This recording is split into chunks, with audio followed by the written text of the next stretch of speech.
6 weeks ago, the day after the budget was released and these tax changes were announced, I said tinkering around the edges of a broken housing system and spending billions for corporations and the 1%, that will be the legacy of the Albanese Labor government.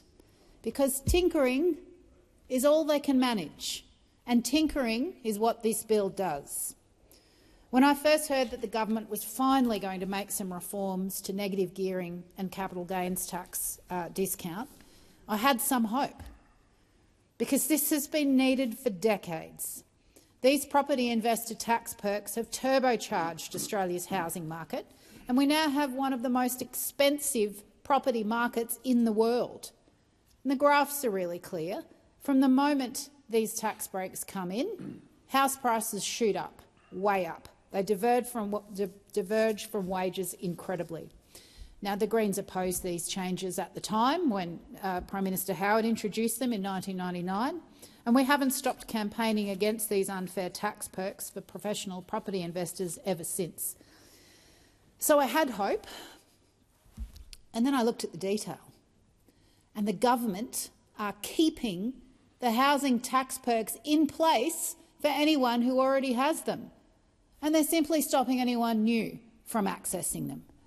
Now, it's good that there's an end date on those tax perks, but to bake in inequality, what a missed opportunity to actually fix the housing crisis.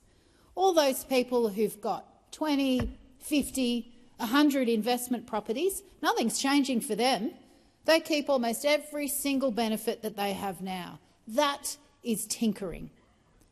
The government should have abolished those unfair tax perks, maybe allowed just one property, but instead they've left $33 billion on the table in the pockets of those wealthy property investors who've got 3 or more investment properties.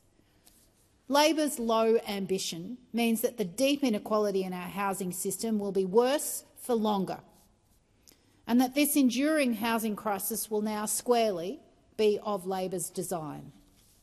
Because Labor couldn't do a proper job of these tax changes, because they refused to take on the 1%, housing won't be more affordable for first home buyers. The housing crisis won't be fixed.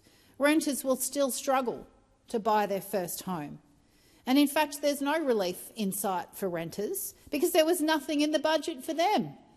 There was no rent caps, no rent freeze, no national tenancy standards, no support.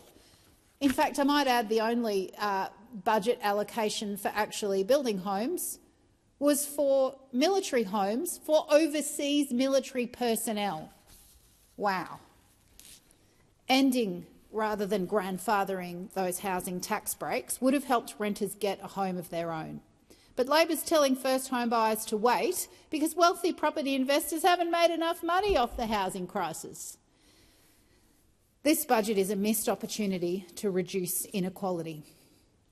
The government says they need to raise revenue, but they could have saved $33 billion from not subsidising wealthy property investors with 3 or more investment properties who don't need the help. $33 billion they could have saved. They could have taxed the greedy gas corporations who are exporting our gas and making billions off a resource that they get virtually for free because they wrote their own tax laws. That's $17 billion in revenue each year that the government is foregoing because they don't want to make the greedy gas corporations, who are fleecing us all, pay a minimum 25% export tax. And spending almost $400 billion on submarines from Donald Trump, subs that we might not get ever anyway, because the contract's written so poorly, subs that are all second-hand now anyway, and that just tie us closer to a dangerous warmonger, which makes us all less safe. There's your budget savings. But instead, Labor wants to balance the budget by kicking 241,000 people off the NDIS. They are punching down on people with a disability, maybe because they thought they wouldn't fight back, but also because they're too gutless to tax the 1% properly and to tax the super profits of corporations. People working for a living, renters, first home buyers and people with a disability for that matter are under immense pressure, and they've got every right to expect a budget that helps them. But instead, Labor has once again found room for the wealthy and the well-connected while doing little for everyone else. By choosing to protect existing wealthy property investors, Labor lacked the courage to actually fix the housing crisis. Now, politicians and the media try to make out that solving the housing crisis is really difficult and complicated. It's not. It's not about supply or immigration. We are building more homes than population growth. And when we paused immigration during COVID, prices didn't come down. Migration is not causing the housing crisis. The problem is treating housing as an investment class, as a vehicle for wealth creation, rather than a human right. And government after government, from both of the big parties, has allowed it. But who benefits? The ultra-wealthy, who can buy up these properties, and the banks, who make record profits off huge mortgages. If we're serious about tackling the housing crisis, we need to look at the whole problem. We should be implementing rent caps and real rights for renters, longer leases, actual minimum standards, so that people aren't living in fear of their next rent increase or asking for maintenance or foregoing asking for maintenance because they're worried their landlord will decide to end the lease. That's something that could be done immediately, those reforms for renters. And if you're talking about supply, well, let's build public housing, good quality public homes, like governments used to. And let's talk about a public property developer that builds homes and sells them at cost, not for profit, not so that developers can land bank or use sunset clauses to make interest off your deposit and keep prices high, providing homes for people who need them. 96% of Australia's rentals aren't affordable for essential workers. So the next time you see a comment from someone on social media suggesting that people just move further from the city, think about that last nurse who took care of you, or your kid's teacher. Shouldn't they be able to afford to live in the community that they work in?